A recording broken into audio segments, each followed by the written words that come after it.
ఇది మన ఆలయం. సనాతన సంస్కృతి సాంప్రదాయాలు, భిన్నత్వంలో ఏకత్వాలు, అలాగే సంస్కృతి సాంప్రదాయాల కళలు కలగలిపిన మనందరి దైవాలయం. ఈరోజు మీకు చూపించబోయే ఈ అద్భుతమైన గుడి మన విశాఖపట్నంలోని సీతమ్మ దారిలో ఉన్నటువంటి షిరిడి సాయి టెంపుల్. ఒక షిరిడి సాయి కాకుండా అందులో వెంకటేశ్వర స్వామి, అలాగే కాళీమాత, సుబ్రహ్మణ్య స్వామి, అందరి దేవతలు కొలువున్న, సకల దేవతలు కొలువైన అద్భుతమైన క్షేత్రం అండి. ఇది చాలా చాలా బాగుంటుంది. ఇది చాలా అద్భుతమైన ఎంతో అద్భుతంగా ఉంటుంది ఈ టెంపుల్లో చాలా విఘ్నేశ్వరుడు కానీ, అలాగే అమ్మవారు కానీ, శివాలయం కానీ, వెంకటేశ్వర స్వామి కానీ చూడడానికి కన్నుల పండుగగా ఎంతో అద్భుతంగా అనిపిస్తుంది ఈ దేవాలయం. నేను చిన్న వర్క్ ముగించుకొని వెళ్ళేసరికి కొంచెం చీకటి పడిపోయింది. చీకటి పడకుండా ఉండుంటే ఇంకా బాగుండేది. ఏదో మన దీంట్లో మనకి రెండు కాళీమాత అమ్మవారు చాలా చాలా బాగుంది కదా. నేను మార్గశిర లక్షవారం మొదటి వారం నేను ఆ టెంపుల్కి వెళ్ళడం జరిగింది.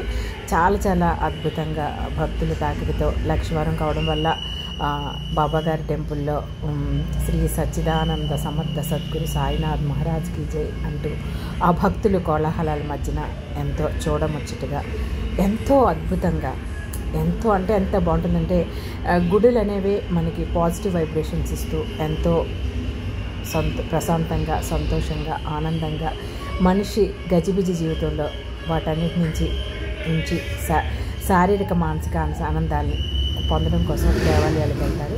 అలాంటి అద్భుతమైన దేవాలయంలో నేను ఒక గంట సేపు గడపడం జరిగింది. చూడండి, విఘ్నేశ్వర టెంపుల్ చాలా బాగుంటుందండి, ప్రశాంతంగా ఉంటుంది.